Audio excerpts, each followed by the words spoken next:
What's up, everybody? Hope everybody had a good weekend. Don't remember daylight savings time is clocks turned back, so it's always a little bit of adjusting to do. But what I'm really trying to adjust is how to read these markets lately. Um, it seems like SPY wants to keep going higher. It seems like Bitcoin wants to keep going higher, and that's where we can see bigger pullbacks happen. That's when we can see more volatility in the markets. And without those pullbacks, we kind of go into wild man's territory. So it's going to be a wild one, I think, this week. So current levels I'm looking at for SPY, we have this one top here at 469. Now we had a take profit zone up here at 470 on Omni range, and it's trying to get above this important line here at 468.88. If it drops that, then our next level will be 466. 466 would probably be the level that I would be wanting to get out if I was in longs, as you see a bigger drop. It just depends on how much you can manage in your risk. And that also depends if you're playing options or shares, and that also depends what kind of options you're playing. Are you playing weekly options, or are you playing 30 days? So we proved, even with Facebook, that playing these 30-day options works. So true, you could have made about the same amount of profit on Friday with the weekly, but it's at a higher risk, right? And then there was also a pullback that happened too. So your premium when it went to zero, or not to zero, but it would have went down pretty bad. So that's why I'm always taking a look at these premium levels, or looking at these 30-day options and 180-day options, is because I'm trying to minimize that risk exposure, and I'll keep pointing that out to you guys, um, because it's you can still make profit, and it might be a longer term hold, it might take a whole week to play out, but it does pay out. So Facebook went from 76 cents to 230, right? So we were paying, it was $76 per contract, went all the way up to $230 per contract. For those that don't understand options that well, that's how it works, right? So um, just you times it by 100, and if it's 76, that turns to $76. So that was really good profit. I was happy with that profit, and it was not that risky. I think it dropped maybe $10 on that premium. That's another thing too, is those premiums, they will drop faster. Hold on a second. I'm gonna charge my laptop. Let's see if that helped. Yeah. Just making sure I'm still getting this thing working, because I think I knew what happened last time. Is my battery was going low, and you know, it started acting all slow and stuff. So if it's charged in, I'm good. All right. So yeah, so with SPY right now, right, the meta platforms, or whatever you want to call it, I think this is going to be a big deal. Um, I didn't close all my positions on this yet, just because I think that we can move up some more. So a new level I see is 354 for Facebook, and a level I'm watching to confirm that, and we can actually just plot that here now while we're at it, if it's gonna let me. Why is it? You know what? Why is it all the weird things happen when you're recording? When you're not recording, nothing happens weird. But when you're recording, it's like, this doesn't want to work, this doesn't want to work. It's so funny. So I would say if we can hold over 344.89, and maybe we can see that 354 this week as well. Anything under 336 would be a sell for Facebook. And then you can maybe look into the 326 levels. So about a $10 difference. All right. MU was another one that we were watching as well. And keep in mind that these are getting into the red bands, so it does make them more volatile the higher in the red bands they get. And you can see some profit levels happened here at 72 and 73 off the Omni range. And, so it could be trying to create a new support here at 72.65. And we're just going to put another line. And see, I'm just doing these in real time so you guys can see how easy it is to use these algorithms on a daily basis with little or to no, not that much thinking power, which is nice, especially when you're just waking up. And it's nice just to prove that a system like that is efficient. So 73.79 is what we need to stay over, and then we can look at those $75 calls still. Okay, max all the way up to 78, depending on how much MU wants to move. And then I would say anything below 72.85 would probably be a sell. So let's look about the big one. Let's look at the big news here. And as you can see, Tesla dropped all the way from 1200 all the way down past our support at 1129.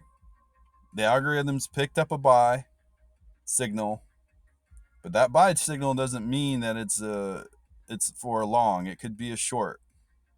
So we have to, be very vigilant in our choosing our direction today with this.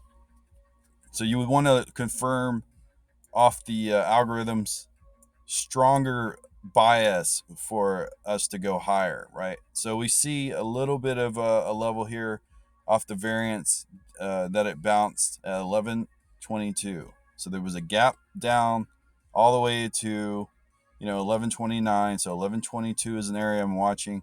I would say anything below 1123 would definitely be a sell.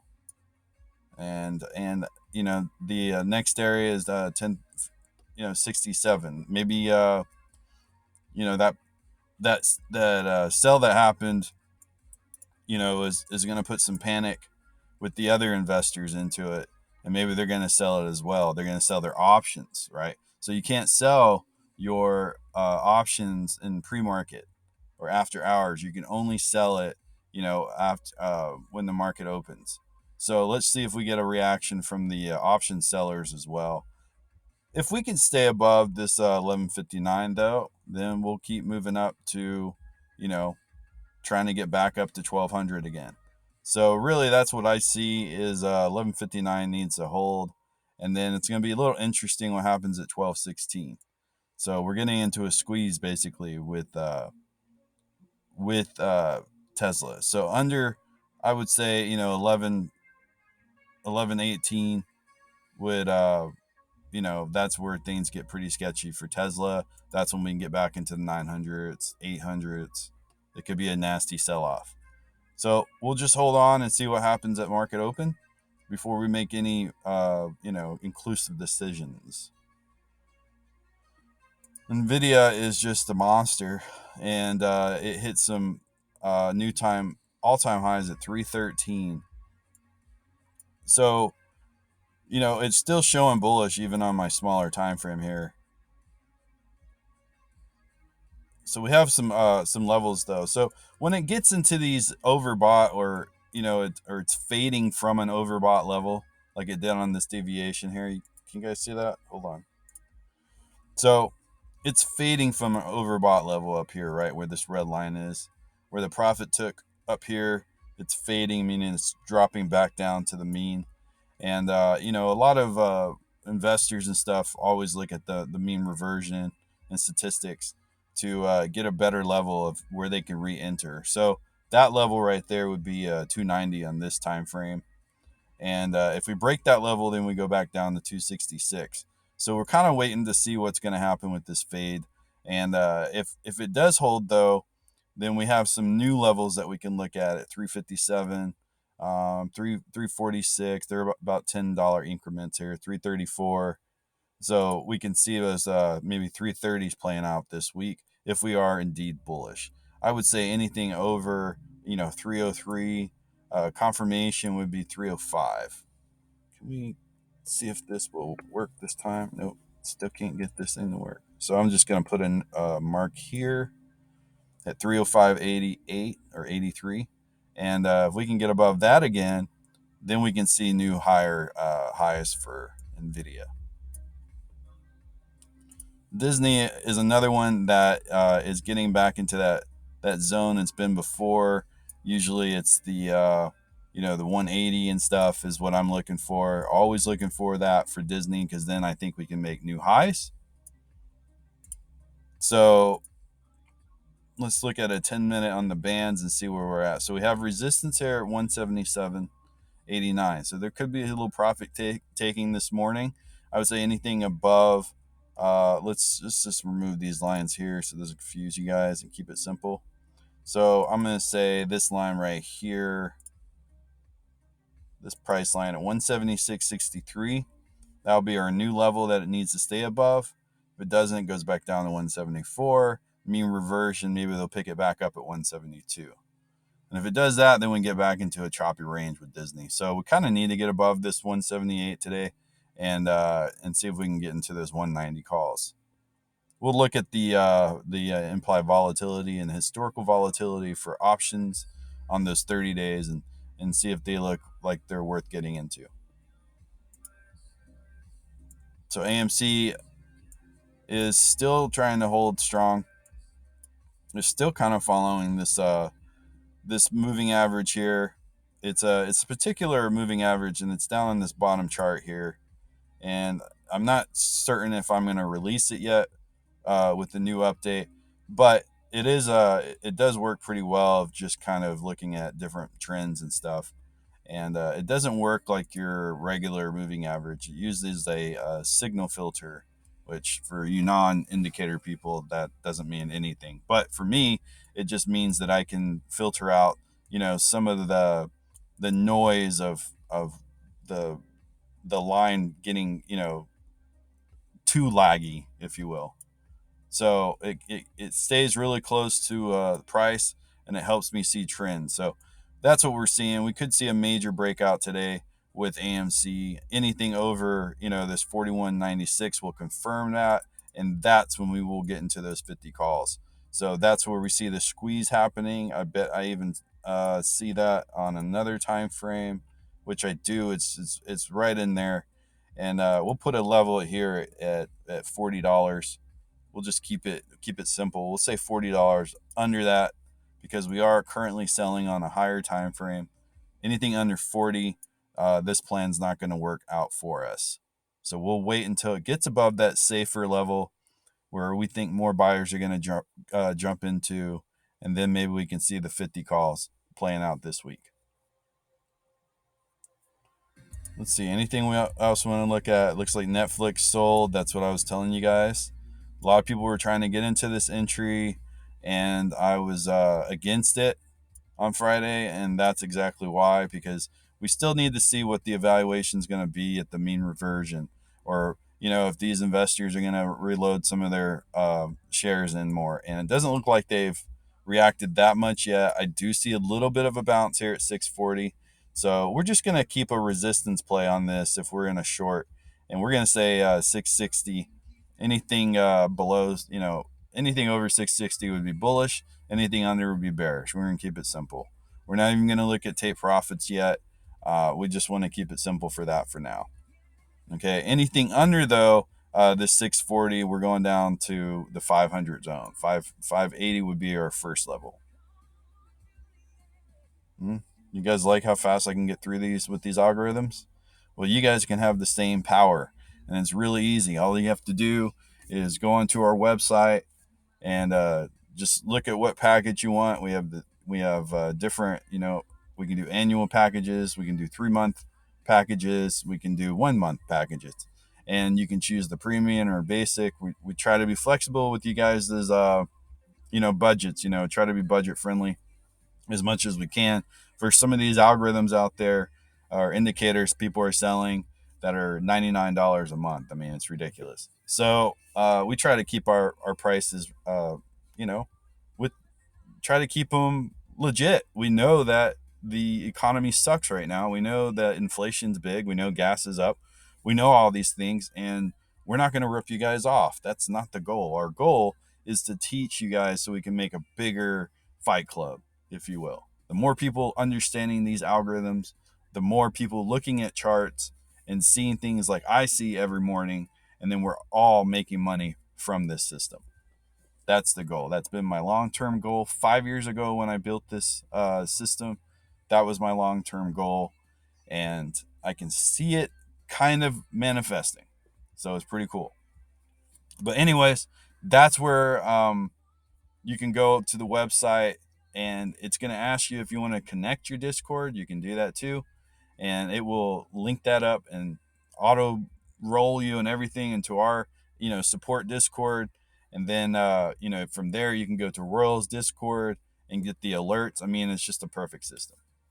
All his analysts are using the algorithms, so that also helps in the teaching process. So yeah, it really is a great system. Okay, well, I guess I have some explaining to do, because when I posted yesterday, or I think it was yesterday, or yeah, or maybe it was Saturday, I thought for sure I saw a sell happening off of Bitcoin. So I alerted Royals Group saying I think I see crypto selling, right? And at the level it could have gone either way. It was at a 50-50 level, and what I was looking at was the $61,000 range, where it just kept bouncing back and forth, right? And I'll show you guys what I mean. So when you get good at reading charts, you start seeing some range levels that you want to pay attention to. So this one right here is a perfect example. So this was the sell. Let's just change this so you can actually see the color. So this is the sell, right? This was the sell off right here from this previous high. This is what it's trying to retest again, okay, because we're almost there. And then it just got into this choppy range at like 61,000, right? Remember I was telling you guys, like, that's when, just let Bitcoin do its thing, and then it will choose a new direction. Well, it did right here. Because at first, this candle right here, because at first it was under this line, and I kept watching it and watching it and watching it. And if it would have broke, then we would have went a lot lower. So it was almost kind of like warning people, in long positions, like, if this thing, starts dropping, it's going to drop pretty bad, right? It was going to go an extreme direction, either or. That's how I was seeing it. And then I noticed that it was over the line, and I was like, okay, so we are actually getting into a buy again. Now, my assumption was a lot of you guys are in longs already, right? You're just holding Bitcoin long term. So this was more of a warning, if you will, if this thing would have dropped. So I still think it's incredibly overbought. I think it's ludicrous. I think it's stupid how they pump these stocks up. Like, people don't have any patience to make money anymore. Like, you have to rush everything. I mean, it would be safer for Bitcoin to drop down to a reasonable level and then build some new steam, new buyers to go even higher. So I expect more volatility. And hey, maybe we will see 70K by the end of this week. It's very possible. It's very possible. And, I got some older levels here that we can still, mess around with. But really, it's the 61,000. That's the level that was proving its worth, if you will, That's 61,000. So I say if we break that, then we're going back down into the 50,000s. We'll just keep it 10,000 increments because Bitcoin likes to move crazy.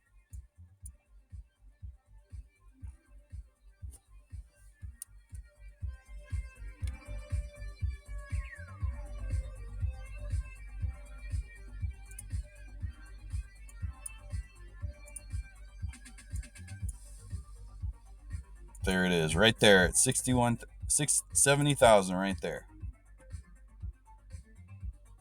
That's where it wants to go. And then we might see a bigger rejection happen. Now, anything over that 70,000, then we get into this real big territory up into the 100,000s. Just depends, to me, looking even at this chart, it looks like they're kind of following SPY's, the index. It's like Bitcoin's is kind of essentially its own index. And then one more thing, and I gotta get going. One more thing. So, one people don't understand is you have the stock market that's been around forever, right? And it's all the different single stocks that are involved in it. It's an efficient market, right? For the most part, it has a security system with the SEC for stocks with too much volatility. They'll halt them. It has a stop loss for retailers. So it has some kind of risk management for retailers. So it has all these setups. But then you go into the crypto realm, and to me, I thought someone was calling me. Huh. So to me, the crypto realm is like a still unknown territory, right? It hasn't been around that long, and it still hasn't been completely proven. We've kind of getting more information with Bitcoin, but I'm talking about the altcoins, right? Those things are still coming and going. We don't know which ones are stable and they're going to stick with Bitcoin. And I think that's what makes crypto so volatile is we can't just get these stocks to stick and keep moving like rest of the market. And I think that's the biggest reason is its fundamentals. There's no fundamentals backing up some of these altcoins.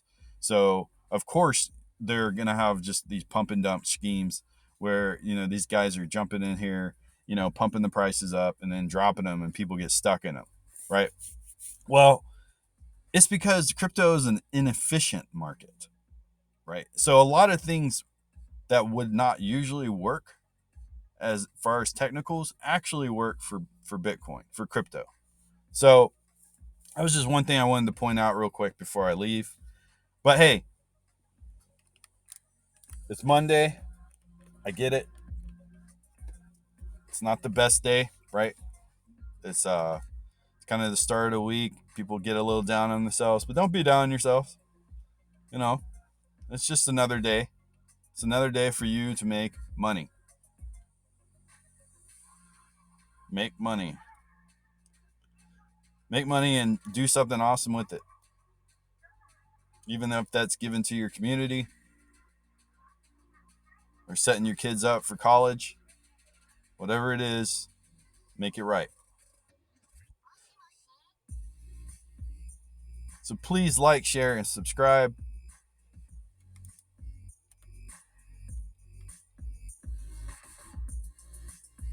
And I'll see you guys on Wednesday. I'm out. Peace.